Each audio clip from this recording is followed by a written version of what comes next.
मेरी सेना को नष्ट करने का दुस्साहस कैसे किया तुमने मूर्ख? ठीक वैसे ही जैसे अब हम ये दुस्साहस करने जा रहे हैं।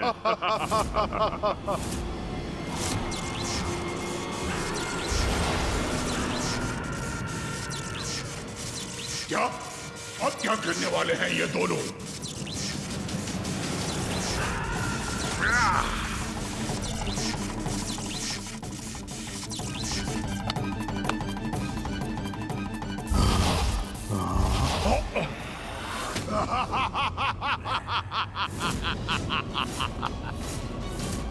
हमारी विद्युत शक्ति इसके आर पार हो रही है। इसे क्षति पहुंचाए बिना ये कैसे संभव है भ्राता? धूम्रलोचन नाम है मेरा। धूम्र हूं मैं, धूम्र। और धूम्र को विद्युत कोई क्षति नहीं पहुंचा सकती।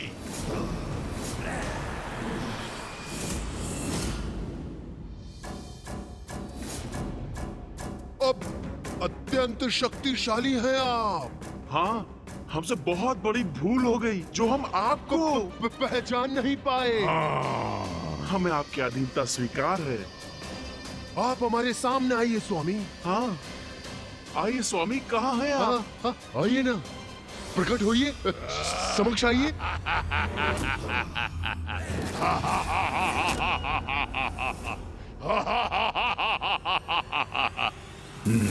चल।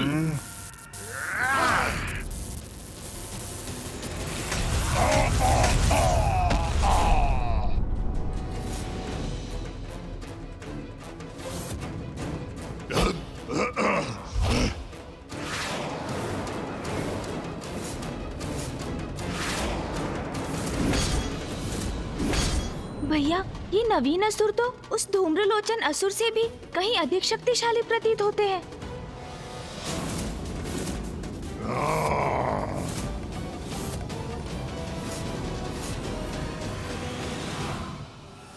दो प्रचंड प्रबल अद्वितीय रेखाओं के समान अग्रसर हो रहे हैं चंड और मुंड।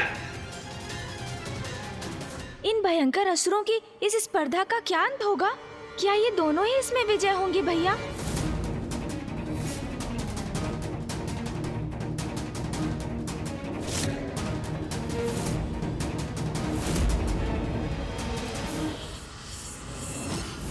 धूम्रलोचन हूं मैं, धूम्र।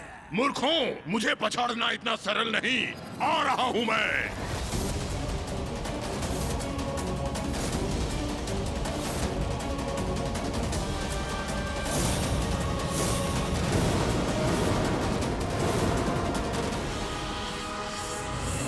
भैया, ये दोनों चंड और मुंड तो विद्युत की गति से आगे बढ़ रहे हैं।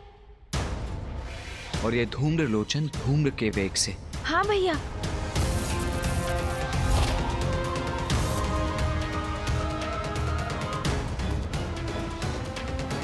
चंड और मुंड है अति प्रचंड।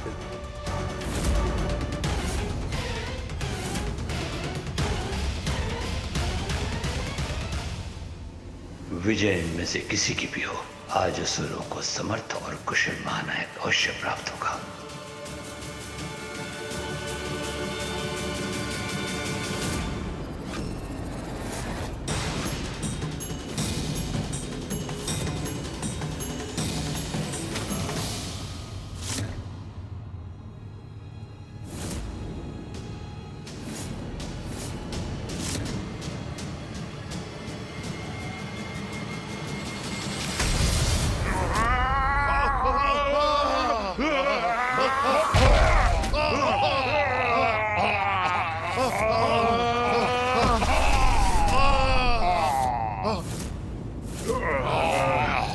ये कौन है जो इन तीनों को गिरा दिया?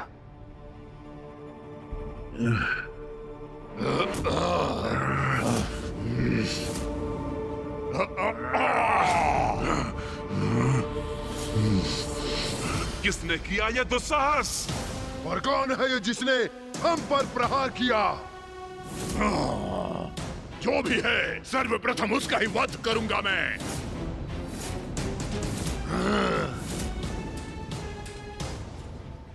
भैया, इन तीनों बलशाली असुरों को धूल दूसरित करने वाला अवश्य कोई विशालकाय और शक्तिशाली असुर होगा। आपको दिखाई दे रहा है वो?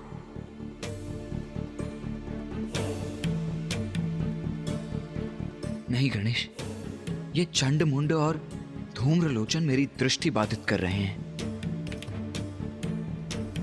मुझे कुछ भी स्पष्ट दिखाई नहीं दे रहा है।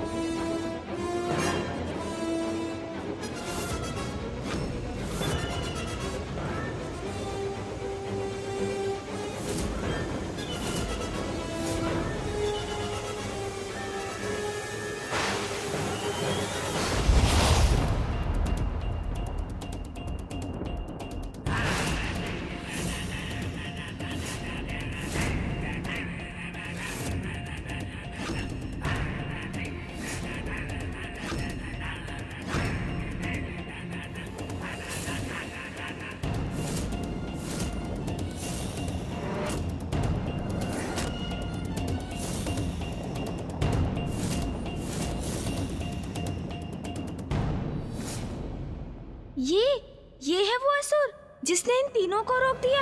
हाँ गणेश, इसका तन सुगठित अवश्य है, किंतु यह असुर इतना सबल समर्थ योद्धा प्रतीत नहीं होता कि इन तीनों असुरों को रोकने में सक्षम हो सके।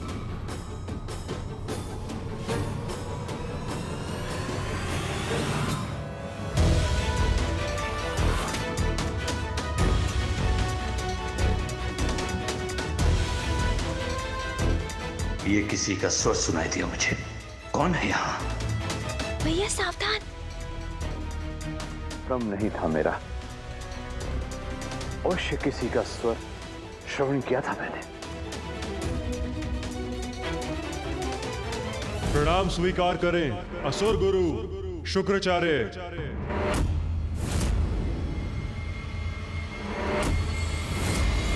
भैया इतने ऊंचे स्वर में बोलेंगे तो पकड़े जाएंगे हम।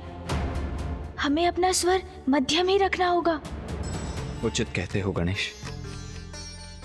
ये तुच्छ असुर हमारा सामना नहीं कर सकता।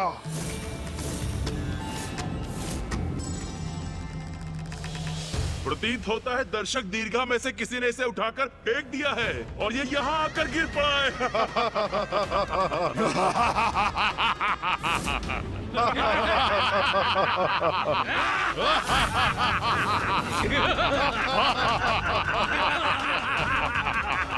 कदाचित यही सत्य है, किसी ने फेंक दिया इसे।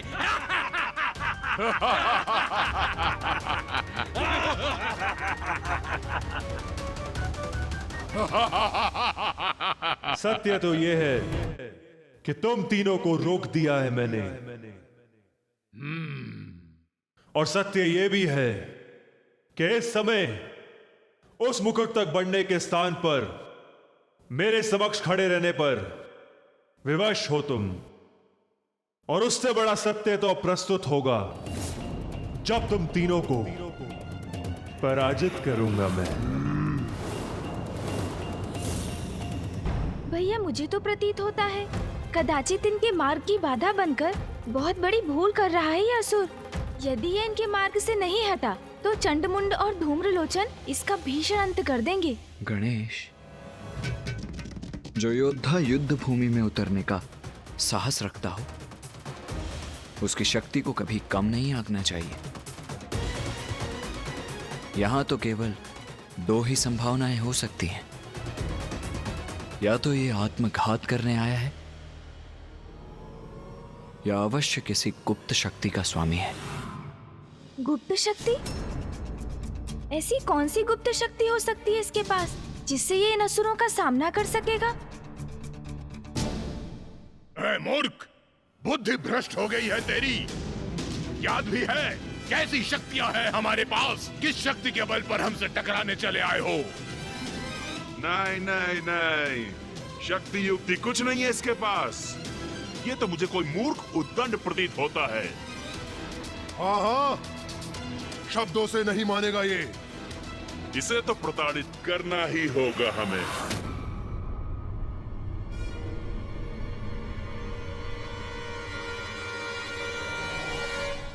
आओ प्रहार करो मुझ पर। आओ, मुझ पे वार करने के बड़े इच्छुक हो ना तुम तीनों? फिर संकोच किस बात का? आओ।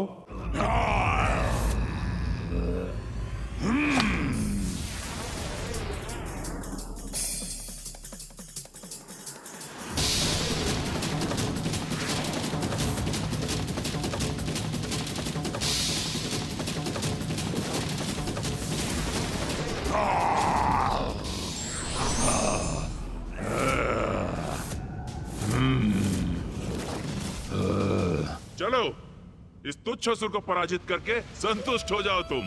हाँ, यदि ये हमारे मार्ग की बाधा न बनता तो हम तो विजयी होने ही जा रहे थे। विजय तो तुम प्राप्त नहीं कर सकते। चलो, इसका वध करके प्रसन्नता प्राप्त करने का अवसर तुम्हें प्रदान करता हूं। संतुष्ट और प्रसन्न तो मैं तब होऊंगा जब इसका अंत करने के बाद तुम दोनों का भी वध करूंगा। सावधान तुच्छ असुर, तुम्हारा काल धूम्रलोचन बढ़ रहा है तुम्हारी ओर।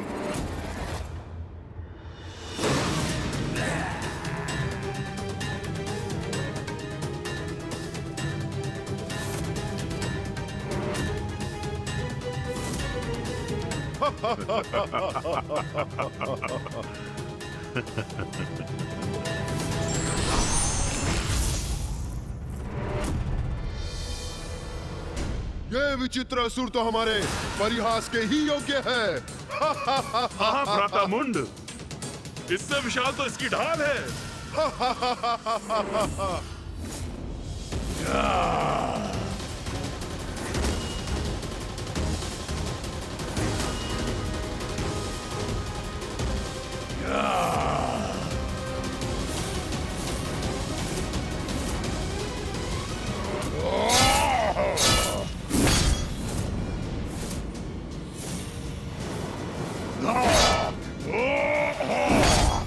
उत्तम प्रहार किया तुमने धूम्रलोचन।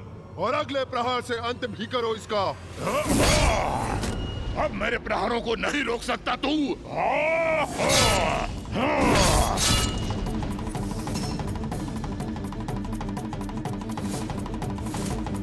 कब तक बचोगे मुझसे तुच्छ असुर? मैं निरंतर वार करता रहूंगा तुम पर। धूम्रलोचन तो निरंतर प्रहार कर रहा है और ये असुर तो अपना ही बचाव कर रहा है।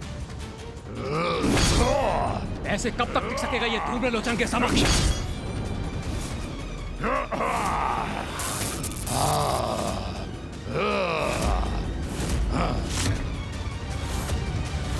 वध करो इसका धूम्रलोचन, वध करो। अंत करो इसका। खंडित हो गई है इसकी ढाल। अब एक ही प्रहार से इसका अंत करता हूँ। अब क्या धूम्रलोचन इसका वध कर देगा भैया? वो झुका अवश्य है, किंतु युद्ध का अंत तो तभी संभव है जब जय या पराजय निश्चित हो। क्या हुआ? मेरे परशु के आघात से साहस टूट गया तुम्हारा? मेरा सामना करने का उत्साह तुम्हारा शिथिल पड़ गया क्या?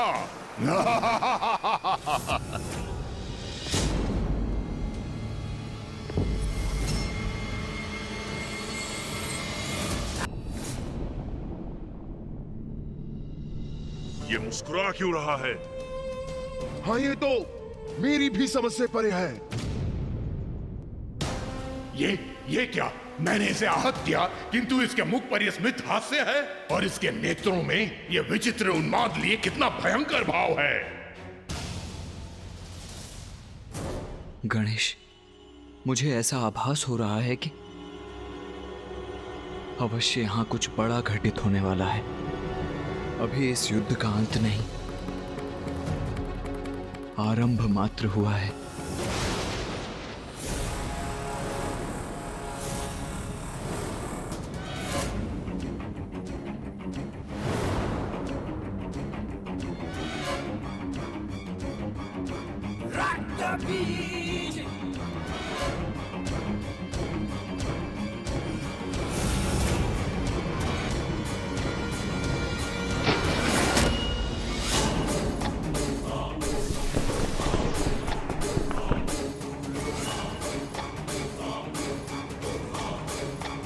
ये क्या भैया?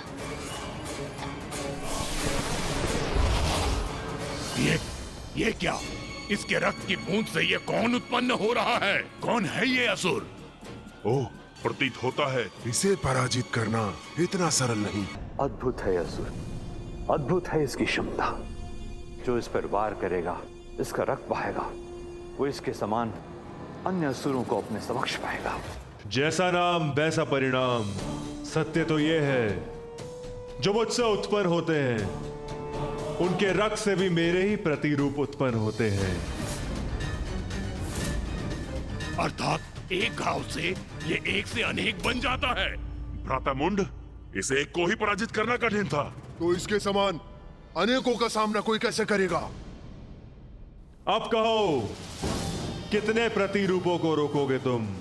जितना रोकोगे उतना ही बढ़ूंगा मैं। जितना मुझ पे वार करोगे उतना ही शक्तिशाली बनकर तुम सबका काल बनूंगा मैं।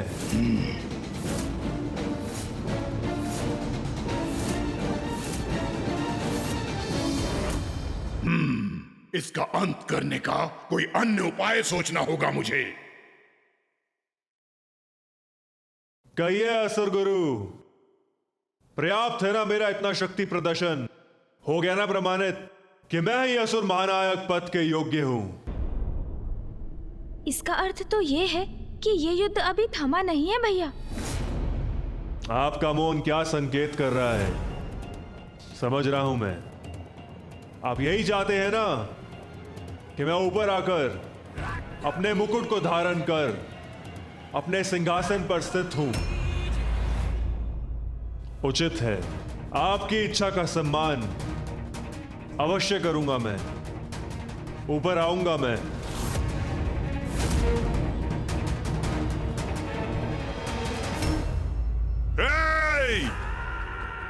क्या समझते हो तुम हमें? हाँ, एक तुच्छ असुर अपने तुच्छ प्रतिरूप को प्रस्तुत कर हमें झुकने पर, हमें रुकने पर विवश कर देगा और हम तुम्हें आगे बढ़ने देंगे।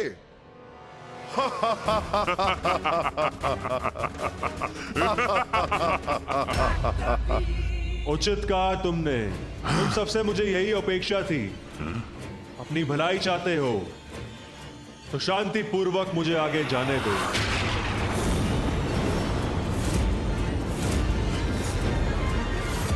विश्वास नहीं होता, इतनी सरलता से आगे बढ़ना चाहता है ये। उस सिंहासन तक पहुंचना चाहता है। अरे हाँ भ्राता, यह आगे बढ़ के अपने काल से भेंट करना चाहता है। सत्य कहा भ्राता मुंड। बस अब इससे आगे तुम्हें और नहीं बढ़ने देंगे।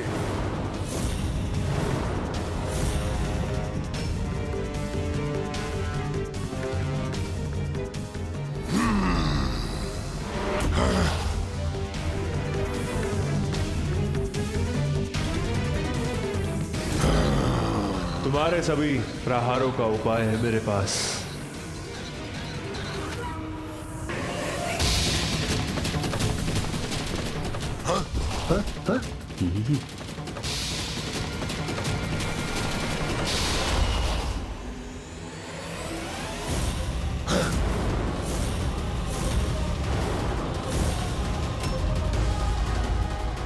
ये असुर तो बहुत ही विचित्र और शक्तिशाली है। यदि ये इस स्पर्धा में विजयी हो गया तो सृष्टि के लिए बहुत बड़ा संकट उत्पन्न हो जाएगा। नेता का चुनाव केवल शक्ति प्रदर्शन के बल पर नहीं होना चाहिए, अपितु जो हर प्रकार की योग्यता रखता हो वही नेता बनने का अधिकारी है। For more updates, subscribe to our channel, click the show links and enjoy watching the videos.